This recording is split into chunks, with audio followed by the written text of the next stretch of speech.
I am Dani Donovan. I am an ADHD content creator, comic artist, TikToker, public speaker, author, comedian lady, which is very ADHD job title. But I love making and creating all kinds of stuff online for people to engage with, to understand themselves and their own ADHD better, and to be able to provide other people in their life, whether that be loved ones, employers, coworkers, what have you, how their brain works, because sometimes finding your own words is hard. So I really like being able to give people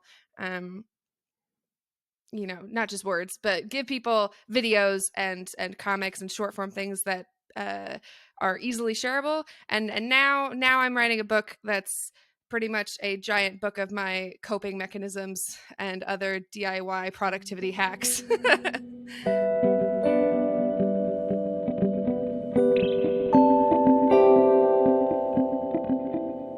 Dani, I am very excited that we get to have this conversation for ADHD Awareness Month. Thank you so much for joining me on Refocus Together. I have to tell you, so I am a later in life diagnosis. I was diagnosed in January of 2021. I was like 2 months shy of my 35th birthday. And it was a tweet that I saw in a moment and immediately called and made an appointment like, hey, impulsivity for the win at one point in time, that one win for It life. overrode the appointment hating part of your brain. So I'm proud. Yes.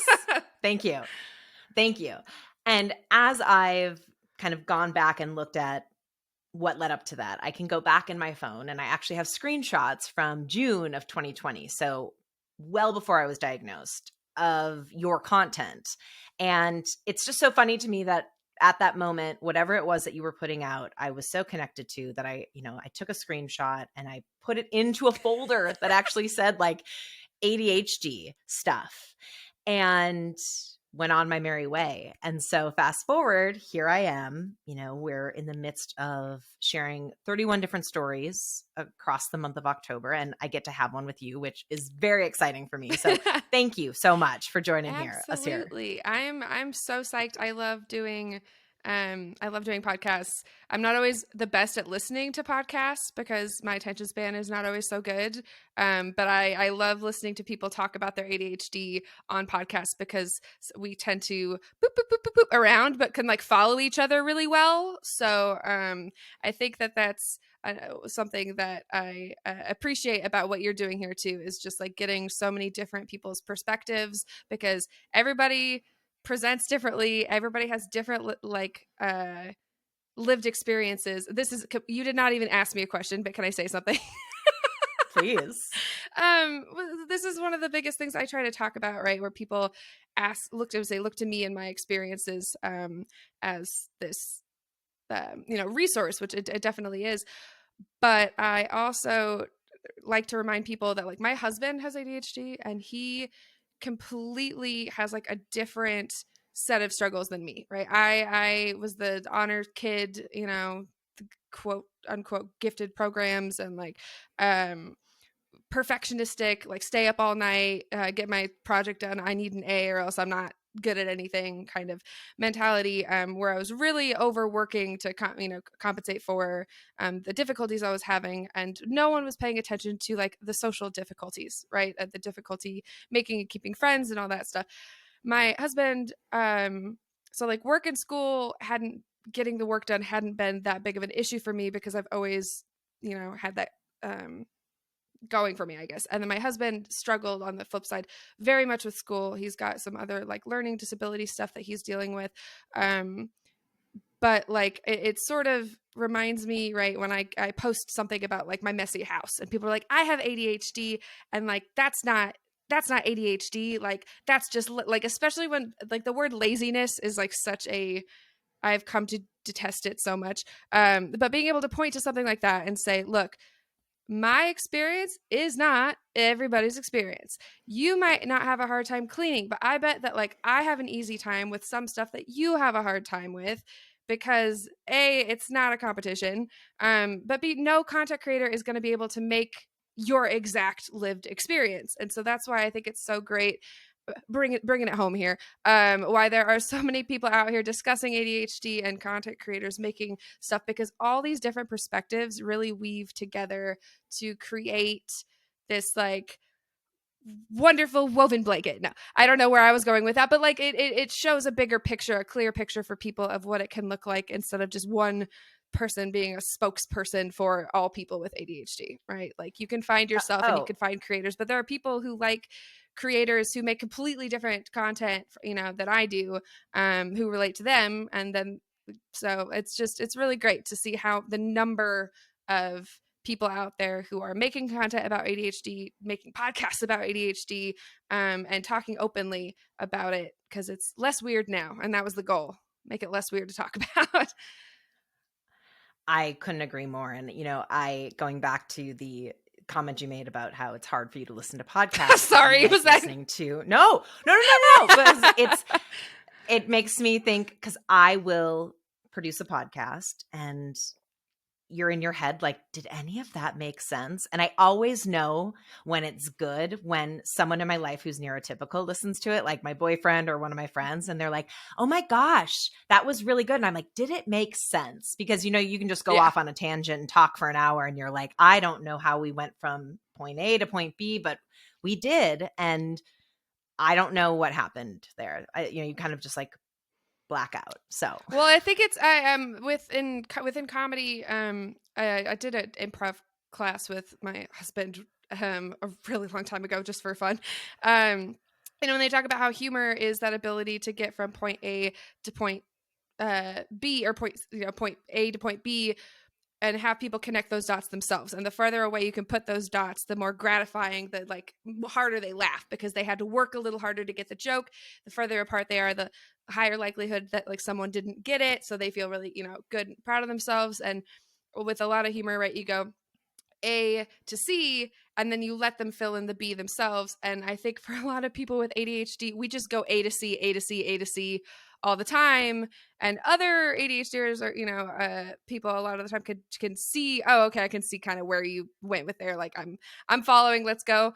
Other people are like, what is happening? Like what? How did you jump? So. But and that all goes back to that original ADHD storytelling flowchart that I made, that kind of like kicked off this whole adventure into content creation, in my life, which stemmed from this difference that I felt in how I related to people and how my brain prioritized what thoughts were important, because everything seems important. Every little subplot of how I know every character in this story seems very relevant, especially if it's an interesting story. So I'm like, okay, well, I have your attention. I want to like give you all this good stuff all at one time. And takes all the detours. And so I think that really hit home for a lot of people who saw this, other people get from point A to point B, and they ignore all of um the little tidbits, versus the tidbits all being like some prominent element of the conversation. And so that's why it's so easy for us to get off track, because we get lost in a tidbit inside of a tidbit. 1,000%, 1,000%. And we get very excited about those. Yes. We're like, yes, you need to know this. Yes, said Dani, as she still had not let herself be asked the first question of the podcast. But this is why I love all of these different conversations. I just had a conversation with somebody, and I said I should have made a logging system for every person who said, this is probably a tangent, or that was a little long. And it's like, yeah, no, that's us. My favorite thing is to just say thank you for coming to my TED Talk at the end of tangents now, and everybody laughs and I get to go, okay. And so there's some element of like the therapist in the back of my brain that's like, why do you feel the need to make jokes to cut the tension? Because you're trying not to apologize for talking too long. So now you're making a joke, which is progress. But still, maybe eventually I'll get to the point to where I'm like, okay, people just know this is how I am. I don't need to call it out, like self-aware call outs every single time it happens. But a lot of us really have been trained to be self-conscious or to worry that we're being annoying or that we're taking up too much space or that we're talking too much or talking about ourselves too much, even though a lot of, time and time again, we're shown that that's just how we relate to people of like, oh, you told me something and that reminds me of this thing that happened to me. I will tell you about that thing so that you know that I know how you're feeling. Like, and other people don't do that necessarily as often. And so they might view it right as this, oh, they just care about themselves or they don't care about what I'm talking about. In reality, like, so much disconnect there is communication differences. And I think that communication styles is, this is not, again, not what we were talking about originally, but like communication and ADHD is a huge, huge, huge thing, and we don't talk about it as much because it's not focus or like time management or organization or something like that, but they don't realize that that impulsivity to blurt out or to say everything without a filter, like or to cut people off and not realize it, said Dani as she cut someone off without realizing it. But it's, Oh, I do it all the time. it's just a matter of people being able to, and this is going into I'm answering the last question a little too early. I'll come back to it, but Okay. that people don't necessarily realize that ADHD impacts every single element of our life at all times. Period. Every text that I struggle to get myself to answer, even though I care so deeply about the other person. And I've thought about answering it 3 times this week, but now it's been so long that I feel guilty and I'm just going to avoid it. But I'm not going to open it. I'm not going to open it because if I open it, then I'm going to forget about it, even though I know and like, so now my phone right now, I have 100, I don't know if you can see that or not, probably not, 111 unread text messages. And I walk around with this, everybody thinks I hate them. I tweet constantly about how bad I am at answering text messages now. But I still, because it's avoidance, but also I've realized that some of that avoidance creeps back to the like, oh, every time I answer a text, I'm on my phone.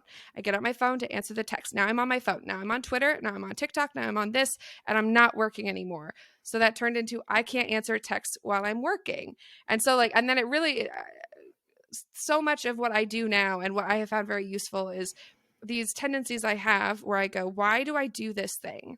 Why do I keep doing this thing I don't want to do? Why does this keep happening? And then asking questions, asking why, and pulling back at the little strings to see where did this start? What is causing it? And that really helps to alleviate some of this self-blame and self-flagellation and over things that really are, that's a coping mechanism. That was, I avoid text messages to focus more. So I'm solving some of the focus issues, but I'm creating new issues.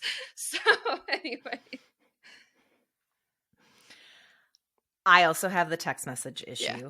I was up to 90 something. Right now it's hovering in the 30s. Rookie. And I feel, I'm just kidding. Yeah, but I was gonna go the more like personal issue I have is cards. So there's actually like a stack of cards below my desk that have never been opened. Like people send them to me. Oh. Yeah. And everyone's always like, what if there's nice stuff in there? Like people are sending you like warm wishes or what if there's money? Yep, it doesn't.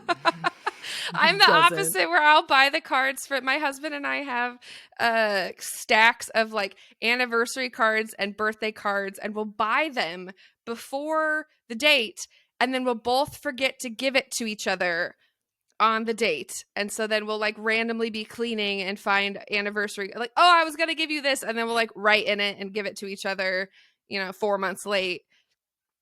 Or we'll find the card the other person got. Like, it's such a funny thing. But again, it's cards, giving someone a greeting card and remembering where I put the card and remembering to buy a card, or, oh, heaven forbid, I need to buy stamps and mail something. Like, that is ADHD. And that's not in a symptom list. Inability to mail things is not, going to be in a symptom list. And I think that that's one of the biggest impacts that content creators like myself have been able to have on people, and on why so many people reach out and say that I was the person that, or other content creators like me were the reasons why they saw a diagnosis, is because they were humanized. The symptoms of generalized forgetfulness or avoidance or disorganization are stories now, and they're stories that people find themselves in and find themselves relating to, and after a while you go, there's a little too many of these. Like, someone was like, either these people with ADHD need to stop being so relatable, or I need to talk to a doctor. Right. And it comes down to the fact that when you give some context for how those symptoms look on a personal level, of how they impact the individual experiencing ADHD, and not just how we impact other people. For a long time, a lot of ADHD content, I think, really was boil down to symptoms lists, um, what we're like, what we're like, and how to fix us. Like, it really, a lot of articles about ADHD did seem to, and it's not that like symptom alleviation is not a goal. Like, obviously we would love our lives to be easier and better, but there's a lot of stuff out there that was written for ADHD brains that was not being written by ADHD brains. And so then you read it, and your first tip for getting organized is to get a planner. I'm like, who wrote this? I need names. Right. So I'm seeing this big, and I think everybody is seeing this big trend of people who are making content and sharing what works for them, and it's happening at such a rapid pace that people are able to like absorb ideas and create their own and like remix them and share them with people. And now you've got a lot of people at the same time kind of creating their own toolboxes of, oh my gosh, did you see this TikTok about how Casey Davis like organizes her fridge and she puts all of her condiments in the vegetable drawers, since you don't need to remember that, like if you need ranch, you need ranch, so you don't have to, like, then you can put your vegetables where you can see them. And I'm like, what? Oh, wow. Okay. And so then I did that. I told people about that. I mentioned it in the anti-planner. I'd give, Casey a shout out, and like those little flips of like, you don't have to do this way. This is all made, everything's made up. You can put anything anywhere you want in the fridge. So if you know something isn't working for you, why don't you just try something out and see if it works? And then it does, and you feel a little silly for like, well, why didn't I think of that sooner? But, we're really, really kind of all pushed in these directions where like, this is the solution. A planner is the solution. The vegetables go in the vegetable drawer. Like, this is how it's done. This is how it is, cookie cutter. And it's easy. And I think that more and more people are seeing their ability to break out of that, and then be inspired to use their creativity to make solutions for themselves. I want to take a step back, because one of the things that I have asked everybody is, to go back to before you were diagnosed. And so I know you were diagnosed as a freshman in college, and it's like a jump start. It's not early enough, in my opinion. Like, we are so far behind in recognizing how ADHD affects women. And I know we can all probably go back to that point in school where we were like, why weren't any of you paying attention? Mm-hmm. No one saw this. What led up to you asking those questions and seeking out a diagnosis in the first place? What's so funny is I didn't. So I didn't seek out an ADHD diagnosis. So we'll get there really fast. My mom had asked I have, oh my God. Oh, wow. I'm having a complete brain fart. Combined type ADHD. Oh my God. I'm like the one with the both. Combined type ADHD. But I was pretty hyper for a girl. So like a lot of women, a lot of girls go undiagnosed because they don't show those classic, running around symptoms. Now, I did not have the running around, kind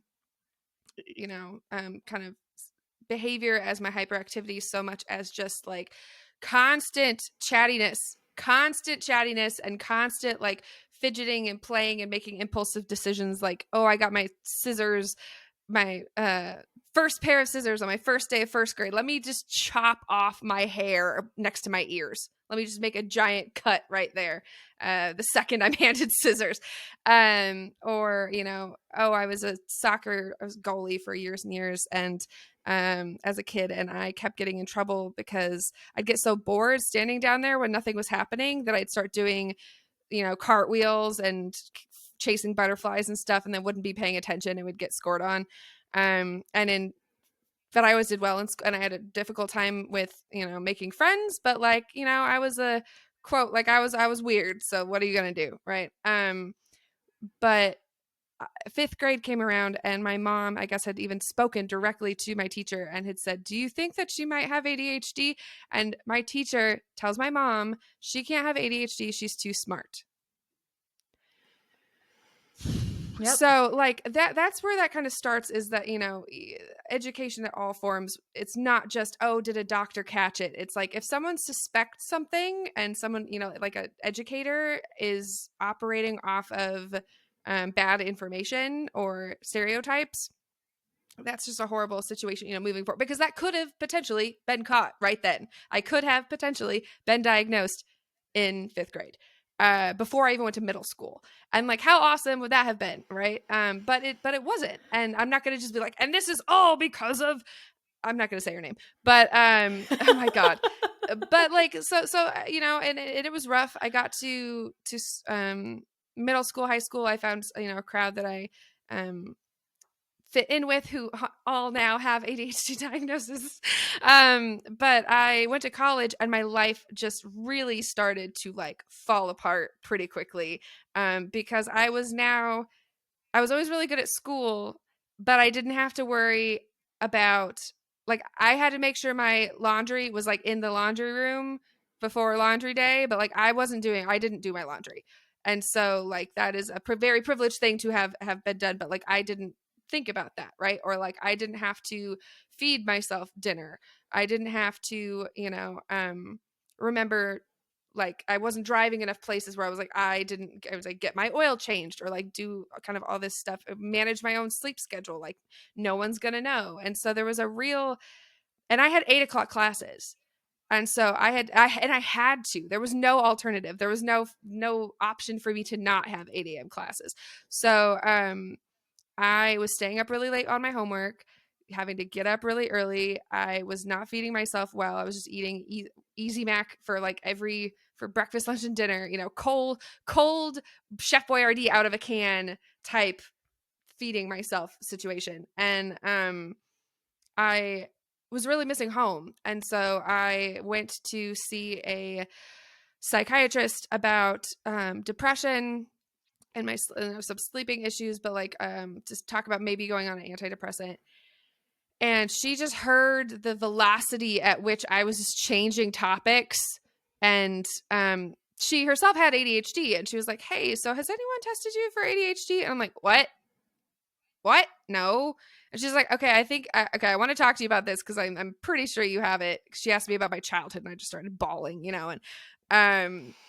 and so she was able to spot it really quickly. But I had that moment where I was like, I don't have ADHD, because, and I just preface this, but it doesn't make me sound good, but I thought to myself, everyone I know who has ADHD is a boy who's annoying and has no friends. I hate, it pains me to say that phrase, but I remember those emotions, because I didn't want the label. I didn't want the stigma attached to the label. I didn't want that to be the answer. I didn't want that to be associated with me. I was not as woke as I am now. And so she was like, well, I want to start you on some meds. Well, just let me know how they go. And then I took them, and I was like, wow, it could have been like this the whole time. Are you joking me right now? And to some people, it's like, oh, it's like wearing glasses, right? Where glasses that work some of the time, but not all of the time. But where you didn't realize that the world isn't supposed to be that blurry, and it's not that blurry for everybody. So I went and and got the diagnosis, and then later was diagnosed with bipolar 2 and started on some mood stabilizers. And that was the key. That was the final key to click into the lock, because the ADHD meds were helping me, but I still had all of these other kind of things going on that I was struggling with. And so now that I kind of, you find the little solution of like, okay, these are the things I need. And then once you know, adjust stuff around and I kind of stop, I'm like, wow, is this what's stable? I mean, stable for me is still going to be less stable than someone else. But anyways, thank you. Not thank you for coming to my TED Talk. No, no, I already gave away my thing at the beginning. Yeah. So that's my long-winded diagnosis story. It is long-winded, but it's great because you touch on you touch on everything. You know, you go back and I feel very connected to some of the things you talked about. Middle school was so hard for me, especially with friendships. And Mm-hmm. now I look back and I'm like, Oh. oh, about that. And even now, as like a 36-year-old, I'm like, friendships are still really And hard, there's all but these they were much harder. invisible rules, all these weird invisible rules. Yes. And the big thing I cannot handle is people who don't wear their heart on their sleeves, who don't tell you when something is bothering them. And I think that they're back to that communication thing. Sorry, not to hijack this conversation, but that a big thing with people is that the communication differences of like, if something is bothering you, I need you to tell me. And I grew up in all these environments where people would just leave. They would just leave instead of having that hard conversation with me. And I finally had a close friend who was like, "Hey, I love you so much. It hurts my feelings when you interrupt me because it makes me feel like you don't care about what I have to say." And that hurt, but it was accurate. And so since then, I'm not perfect about it, but I became a lot more conscious of when I did it, and I'd be like, "Oh, sorry, hang on, go ahead," and I still have the interrupt and then the hang on, what which is a progress. And now I just do it a bit less, or remember when I'm done with what I'm saying to ask them to finish the thing they were saying. But that's what growth looks like, and it requires a level of maturity. And so I think when we're younger, it makes sense that people aren't willing to have those hard conversations, because you're like, I am in seventh grade and I am still developing, and I do not have the emotional maturity to be like, hey, we need to have a frank but uncomfortable conversation. It's a lot easier for people to nope out. But now, um, being able to have those types of relationships with people, like, it's a different ballgame. And at some point, you are probably going to say again that this conversation is all over the place. But it's a beautiful segue to my next question, because you talked about growth and you talked about some of the things that you've changed. And you mentioned kind of finding this balance with the medication and figuring it out between the ADHD diagnosis and the bipolar, and making sure that everything is working together and not working against each itself or the other things. What have you seen over the years that you've added in or taken out of life that has helped you in whatever capacity? It could be getting rid of a planner. It could be, better sleep schedule. It could be stuff that worked for you at one point that stopped working. So I love that. First off, can I just well done. I love this as a question, because people don't often enough say, like, give people the permission to use something and then discard it as soon as it stops being useful. There's all that baggage that's surrounding what we then label as failure. I attempted this thing and maybe it worked and it doesn't work anymore. I failed. I attempted this thing, it didn't work. I failed. I attempted this thing, it's working, it's working, it's working, it's not working, it's not working, it's not working as well. I failed. And so the idea of that experimentation, I think, is really the thing that I have grown. And that's exactly, that's what the anti-planner is. But like the ability to stop viewing my attempts at things as successes or failures. Everything is just, let's see if this works. Let's see if this keeps working. Oh, this isn't working. Do I want to ditch this, or do I want to adjust it and remix it? And so I have things in my life that now strategies that I use when it's helpful, when it's necessary, and then I drop it and then I forget it exists. And then, some other big project comes up and I'm like, okay, I need to organize all these things into, ooh, I have a perfect thing for this. And then I whip it back out. And so I've really so I stopped getting so invested in solutions. There is not a magic bullet for anything. There's really not. And so I think that illusion kind of happening, or like taking that illusion away of strive, if I could just do this, then I would be happy, like it's not tenable. And so coming to terms with the fact that like that, and it's not like, oh, I'm a failure so I should expect failure. It's like, that's not growth. Like, that's not, if you stick with the same thing forever and ever and ever and ever and ever, you're never going to find something else that maybe would work even better. Because what incentive, say, would you have to change? But and looking at it as an opportunity to again flex that creativity. So the working on black and white thinking, I guess, is the biggest mind shift. And a huge thing that I don't think, I would say, people talk about enough. I'm like, I talk about it plenty. But perfectionism and ADHD, perfectionism is this looming thing that just like it can suck up all the time, but I care so much about making something excellent, and I don't know how to do just the bare minimum of something that I care about. And so I think it might be going out today, have an exercise about, right, being able to learn to separate the must-haves from the nice-to-haves, and getting the must-haves done first. And then if you still have time and energy left, doing the nice-to-haves. Now, there are times where like I am such a hypocrite. Like, I call myself a hypocrite in the anti-planner quite a few times, where I'm like, this is easier said than done. And I redid this page 3 times. So like, take everything with a grain of salt.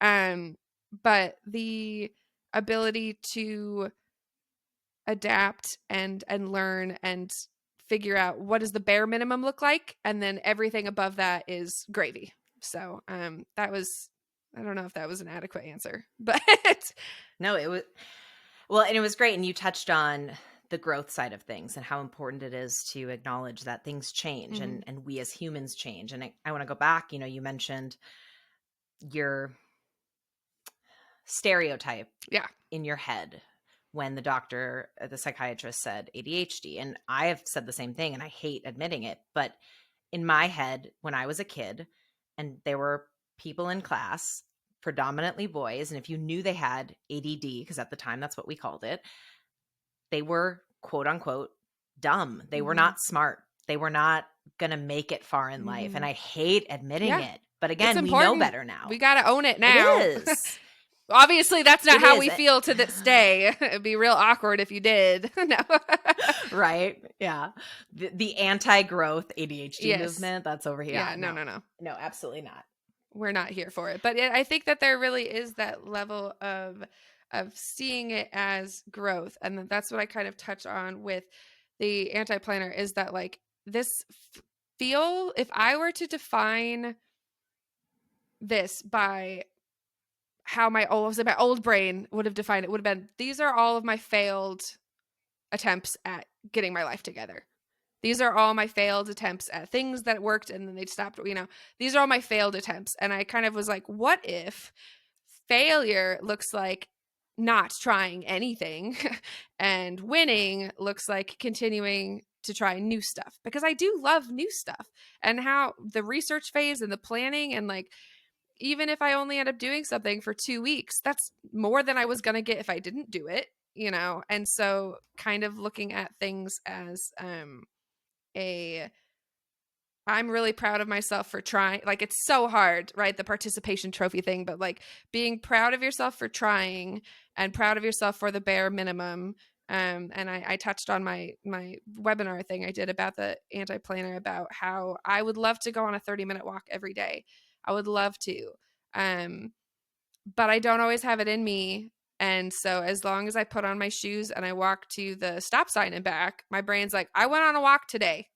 Like, It took me 3 minutes, but it is 3 minutes that I didn't have to do. I made the conscious choice to do it. And sometimes you get to the stop sign and, and I keep going. And that happens a lot. And then sometimes it doesn't. And I walk back. It's not, I failed because I was going to go on a 30-minute walk and I only went on a 3-minute walk. It's like I was planning on going on a 3-minute walk. Everything else is extra. It's bonus. It's gravy. So, I have to say, learning to set your expectations lower is my advice in this regard. Well, and I love that we're having this conversation and you talk about, all of these things that you could put into the failure box and just like let it sit there and let it weigh you down. And I've been dealing with that. I'm not even 2 years into my diagnosis, and I can look back and I'm ruminating on all of the time I wasted on things and the energy I put into things that didn't matter, or like you said, were above and beyond what I needed to get done. And then it was just, a snowball from that in an avalanche of bad feelings.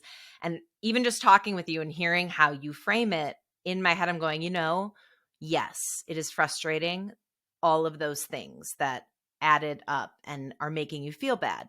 But now you know what you really want to do. I did all of those things.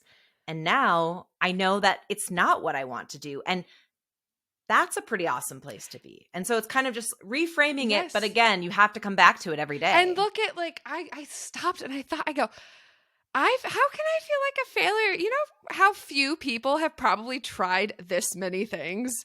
Like, how many people would go, "Oh, I tried a planner and it didn't work. So now I just don't do anything." Right? Like that's a camp that a lot of people are in. A lot of people are in that camp. Planners don't work for me, so I'm trying to make a to-do list every once in a while. And that doesn't work a lot of the time. But like that's where a lot of people reside. And I was trying thing after thing after thing and feeling like, you know, that I was failing because of how I define success. So like redefining what success looks like. And it's so much easier said than done. Again, I try to put little asterisks next to everything because it feels like when people tell you, just don't care about what other people think. You're like, oh, okay, very helpful. Let me just turn that switch off. Okay, done. Excellent. I can't believe I wasted so much money on therapy. But like same thing with like learning to set your expectations lower, learning to do that stuff. Um, and thinking about it as far as like if you were to talk to yourself as like a child or it doesn't have to be yourself as a child, but like how would you talk to a child who was upset that they tried something and it didn't work? What would you say to them? Or would you let yourself, the mean comments that people have that pop up in their heads about lazy and failure and you always do this, like if you heard an adult talking to a kid that way, you wouldn't just sit around and like be like, okay, this is completely normal and fine, right? And so really treating yourself with that kind of like kids aren't the only ones who deserve compassion and respect, and so really trying to view it as doing yourself a kindness because learning to, and it all starts with this like learning to be nice to yourself because you deserve to be treated nicely. And you're all that's happening when I, was being mean to myself all the time. I thought that was, helping. I thought it was motivating. I thought, and all it did was like create, it might have created some progress, but it was all for the wrong reasons. And it was like built on this like really rickety foundation where my self-esteem is now completely like at the mercy of other people's validation.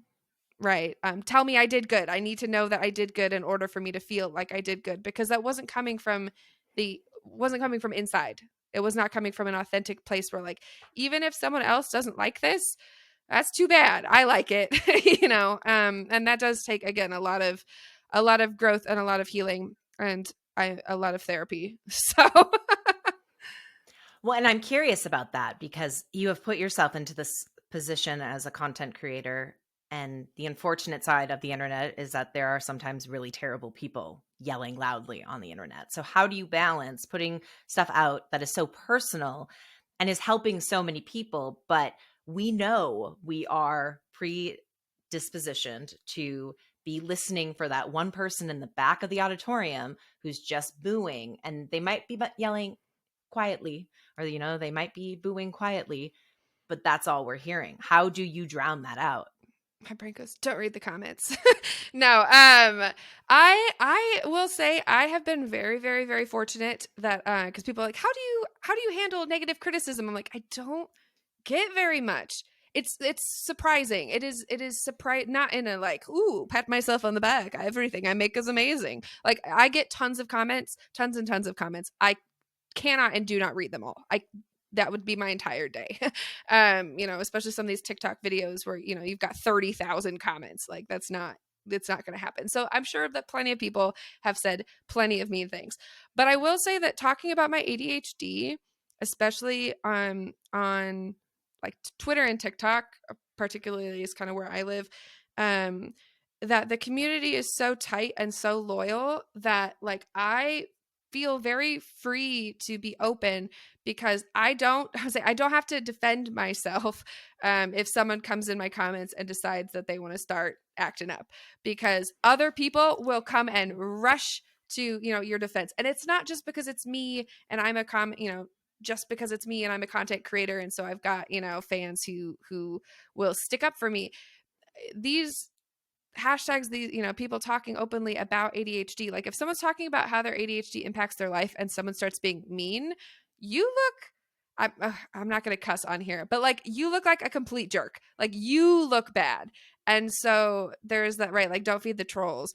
But like knowing and how encouraging it is to see other people sticking up for people that they don't know, just on the basis of like, you were really brave for sharing that. And this guy does not have anything better to do with his life. So Can stick his he head can in the stick his head in the sand. sand. So it's like it is, Yeah. even if there are those people out there who, you know, might say the thing, they don't often, in my experience, go unchecked. Their people are ready and willing to check them, and it's like, you know, like as far as, because people are really excited to stand up for people putting themselves out there, especially being so vulnerable about a topic that they want people to continue to feel safe to discuss. And so I do think that there are people out there who are going to look for anything they can to poke holes in whatever.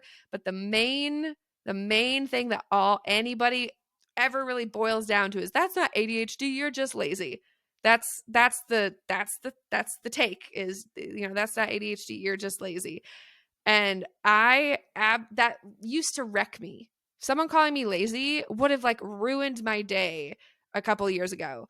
And now it just like, I hear it now, I'm like, okay, you have no, I just made this giant book. Like, call me lazy one more time, you know? And like, oh, I don't clean my house the way that you might clean your house. And that makes me, you know, I've completely bucked the term lazy in all honesty, because it's a capitalist term made to shame us into feeling like we're not productive enough. But where was I going with that? Yeah, people on the internet are going to be people on the internet. But like, honestly, I have found very little, again, in my circle of stuff I've seen, but even the comments, because they social media will push the ones to the top, right? They will push the good stuff to the top. And so by the time that you start getting the trolls who are saying the mean stuff just to be inflammatory, you've probably got lots and lots and lots and lots and lots of comments. So you may not even see them. Anyways, that's my take. I don't know. It's a great take to have, and I think it's one that I hope a lot of people can take some, you know, comfort Yeah. in moving forward, because I think so many people just get very hyper aware of who's listening and who's paying attention, and once you start to tell those voices to, you know, go whatever Yeah. themselves, that's when, like, you know, that's when the real stuff comes out, when you're not worrying about what you're saying in front of who is listening. And it says more about who they are. I mean, it's such, again, it's these certain advice, you're like, ugh, okay, I know, right? That doesn't help. But like looking at it from a perspective of the number of lives that we're able to touch. Like, honestly, I would say I see one negative comment for every like couple thousand comments I see. It is a tremendously positive community. Um, not on, I will say I don't get on I don't mess with Facebook.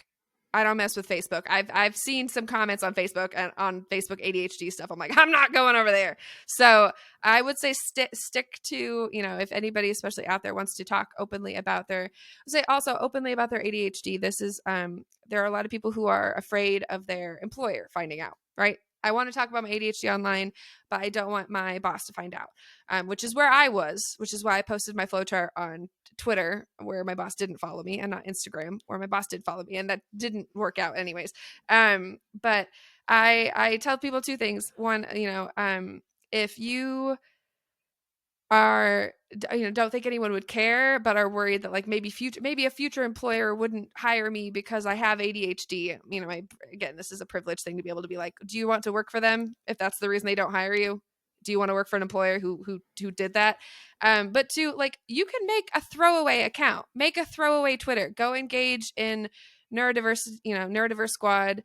There's a whole Twitter community, and ask questions and share stories and be open. You don't have to put your name out there. You don't have to put, you know, any identifying information if you don't want to. People are just as happy to still connect, and be vulnerable and have those conversations. So it's really cathartic. If you haven't tried talking about your ADHD, I very much recommend it, because it's so validating. It's like it's crazy how validating it is. It is, and it's so validating, and it is, I have found, so supportive and just a really positive community. And one thing that's been great about all these different conversations is I've learned new things from every person I've talked to, and like have a long running list. I mean, of course it's still in my head. I have to actually like put it onto Yeah. paper, of stuff I've learned that I want to implement in my own life. And I'm curious, with where you are right now, what is getting you up in the morning? What is exciting for you? What's on the horizon that you are just like chomping at the bit every day to do more work on? Oh, okay. So, well, I was getting up every single morning and doing anti-planner stuff at like hardcore all day, every day, every day, every day. And so now that the book's off to print, um, is uh I'll say less fun, but the getting together some stuff for like promoting. I've been doing, you know, like talks and stuff like that. I've got now an upcoming project I'm working on with one of my friends that has to do with my physical disability, Ehlers-Danlos syndrome, and some content for chronic pain communities, because I was like, there's plenty of people making ADHD content now. Where can my voice help serve and bring about change, and awareness and destigmatization, like in another area? And so chronic pain content is definitely going to be something that I will be, I'm not completely full pivoting or anything like that, but I haven't made, I talk about my mental health a lot. I don't talk about my physical health a lot, because it's hard, right? It's really hard and it's sad, and I'm still working on it in therapy. So I think that I'm using my creation skills, to process, right? Like, I'm at I feel a healthy point with my ADHD now, where I don't blame myself for very much stuff like at all. If something happens and it's my fault, I can like own that it's my fault, recognize why it happened, recognize which ADHD symptoms probably got in the way, you know, recognize how important is this to me really, how, you know, what am I going to do moving forward? Do I care about this enough to change it, you know? And like, but I am not having these like emotional breakdowns I used to have all the time about like, oh my God, I'm never going to accomplish anything because I, you know, can't get my life together and I'm wasting all my time and I just, you know, blah, blah, blah. Like, I used to have meltdowns all the time. I used to be angry at myself all the time. And I don't hold that like anger and resentment towards myself anymore, because I processed so much of that online in real time, and people have related to it, which is validating. And I got so much of that out.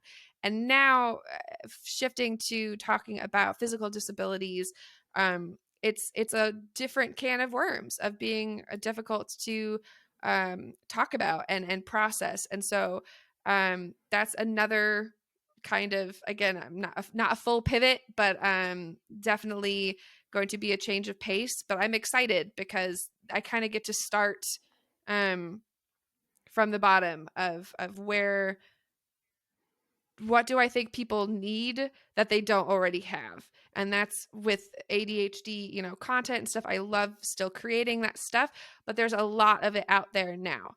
And the same thing with like the anti-planner, or with whatever, like I have 10 billion things I could tell you right now, but everything in my head spirals around, what do I wish there was out there that I don't see?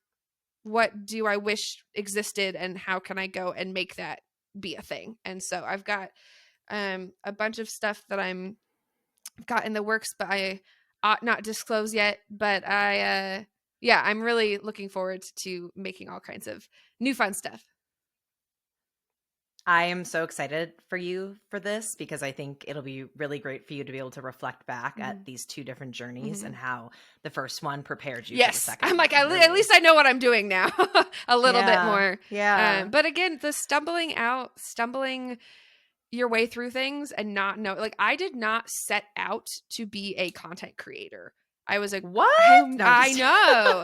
And a lot of people on TikTok, a lot of people you'll talk to who were the same thing. They made one thing, or they made a couple things, and it just happened to take off and it hit home with enough people for them to realize, okay, there is a want for my voice, for these types of voices. And so I now have the knowledge that how people react to things that are made for them. And I think that there's so much, especially markety advice out there for people on how to pretty much broaden your niche and reach the most people and do the thing. And in reality, it's like, be yourself, and make stuff that you want, because you are not, as much as we all love to think we're original, we're totally not. So if you make something for you and you like it, chances are plenty of other people out there like you will like it, and they're your target audience.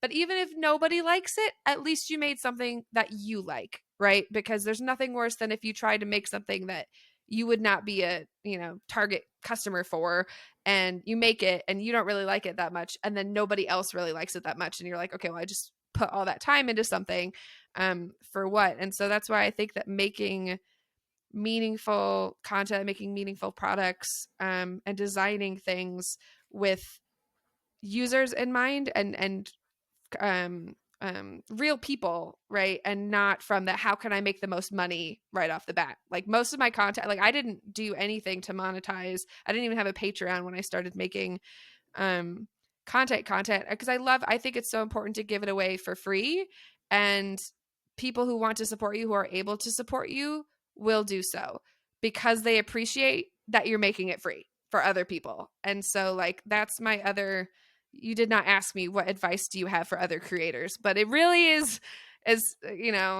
people can tell when you're in it for the I was like, people can tell when you're in it for the money, but people really appreciate authentic creators who are genuinely trying to make stuff to help people, and then the money just helps support them to keep that kind of stuff going. So yeah, You're right. I didn't ask, but I'm glad you included okay. it because I think that there are a lot of people though who have those questions, and it's important to at least acknowledge the elephant in the room about where we are right now in this world of content creators and influencers and what's being put out on the internet and how it's affecting us.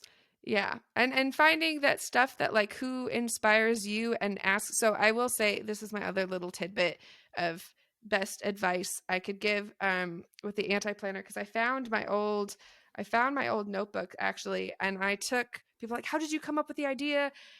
I thought to myself, like, what is something that I like, what this is supposed to do, but I'm not doing it, right? And what types of products like this have I engaged with?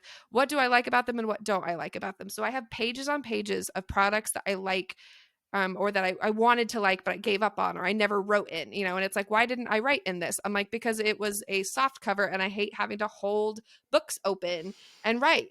in them. I hate that. I won't do it. I Yes. love the person who made Yes. this. I bought it. It sat on my shelf. I never touched it. And that is why. And so when it came time to make a product, I'm like, why would I put someone through that? Right? I don't want that reaction to my thing. Sure, I don't know. Do I know for a fact that other people hate this as much as me? No. But like, I would want it to be, this. And so it's really interesting to look at what are people doing, what about it is working for you, but what about it do you really not like, and what can you make that just gets rid of those things that you don't like about that other content. And so that way we can all decrease the suck of stuff, but more making products that are tailored that will work for us, and by eliminating that which does not serve us. When you look at how society views ADHD, Mm-hmm. what is a stereotype you would like to change, or something that people just have a misconception about that you are like, yeah, no, that's not it, and we got to fix Okay, I got it. this? I got it. I got it. I so I'm sure that there have been plenty of people who have touched on, right, that like ADHD is not just hyper little boys. This is why a lot of women go underdiagnosed. I can I trust that other people have had that conversation so I can talk about something. Okay, cool. I was like, if no one's talked on it, I will touch on that, but I have a feeling that it has been brought up. I would love to talk about ADHD in the workplace. I think that is a huge area that is now being broached a bit more, but had not been for a long time. I'm doing, internal talks at a lot of these neurodiversity, like employee resource groups, which is like awesome. What an excellent thing that exists now. That is very new. That did not used to be there when I was, working in corporate America. And, but along with that comes the knowledge of how well we can thrive when we are put in environments with an understanding supervisor who does not expect the exact same things as they do from neurotypical employees. Because the especially the again I can't generalize everything, but in my experience working in corporate America, there is a lot of the, you show up at this time, you get your butt in the chair, you look like you're busy, even if you're, done with your stuff, and you reply to emails, within this window of time, and you get your timesheet in on time. Like there's so much expectations and scheduling, and admin work, and bosses always love having me because when you put me in a meeting, any kind of brainstorming meeting, I am running that thing. I'm running laps around everybody as far as how many ideas I can crank out, and other people on the team, we're very like enthusiastic. We can get people excited. We love doing project kickoffs and that kind of stuff, but the executing, right, and the follow through, or the communication, or the admin, and like that stuff starts to fall apart. And I just want to draw attention to the fact that like people are, whether they realize it or not, right, reaping the benefits of ADHD employees having those differences, having those thinking out of the box, like bonus features, but they view them as bonus features that need to be included along with the entire rest of the, DVD kit or whatever, right? Versus DVDs. I'm dating myself there. But the reality is like, it's in the same way that it would be unfair for you to be angry at a neurotypical for not having creative out of the box thinking skills, right? If you were mad at them all the time for them not having this particular set of skills that not everybody has, right? Because it is not considered like a uh, essential job function, right? Where when you understand where ADHD employees like strengths come, and I think the big thing here, sorry, I'm weaving a little bit here, but with bosses, I think the fear, I'm the reason why I think this is challenging for bosses is because, do you like my rewind? The reason I think that this Yes. is particularly challenging for bosses is because they are afraid of their employees and their employees' judgment and their employees going, why does this person get special treatment? Why does this person not have to do this? Why does this person get help with something? I don't like doing that. Can I have help with that? And this um fear of the judgment of the people on your team determining the amount of assistance and accommodation that you are willing to give to someone who is struggling, because you are worried about the backlash that you may face, and the same way with any accommodations at work. For me, where it was like, oh, well, we would love to give you that, but then we have to give that to everybody. I'm like, that's not what an accommodation is, though. And they're like, well, we pretty much, I don't want to have to explain it. Like, I don't want to have to deal with anybody. And so, like, being the big, putting on your big kid pants here. And like, I think for a lot of managers, hopefully rising to the challenge of stepping up and knowing what a big, huge impact you're going to be able to have on a employee's, life and job and career and happiness and impact on your team when you start to see them for, what they are, which is a team member. Everyone on your soccer team can't play all of the positions. Like, that's not your skill set, right? You are a part of a team. And so I think that eradicating the notion that everybody needs to be good at everything, and you need to fix your weaknesses and everybody else just needs to suck it up, is just kind of a that was again roundabout answer of I would love to see the next wave of ADHD change coming from, because I think the destigmatization, I think we're doing a really good job with that.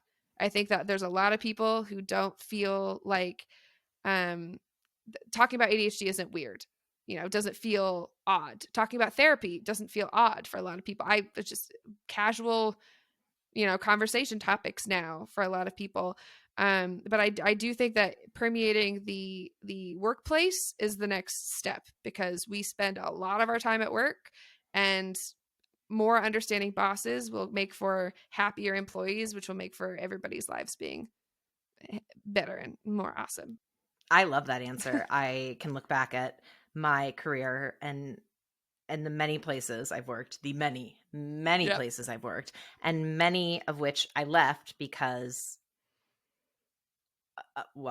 from rejection sensitive dysphoria Yep. and rumination and fear of disappointing people. And my goodness, if one manager could learn that you need to stop sending out unannounced calendar invites without an agenda, Yes. like, just tell me everything is okay. Otherwise, I'm going to spend the time in between getting the notification and the meeting plotting my next path in life because I'm assuming I'm being fired or, something along those lines. Literally, I have that exact thing as an accommodation in my ADHD in the workplace talk, because my manager would schedule quick chat meeting invites for later in the day with no context, on like a Friday afternoon, right? And my brain's just screaming, Criminal. I'm gonna Criminal. get fired. I'm gonna get fired.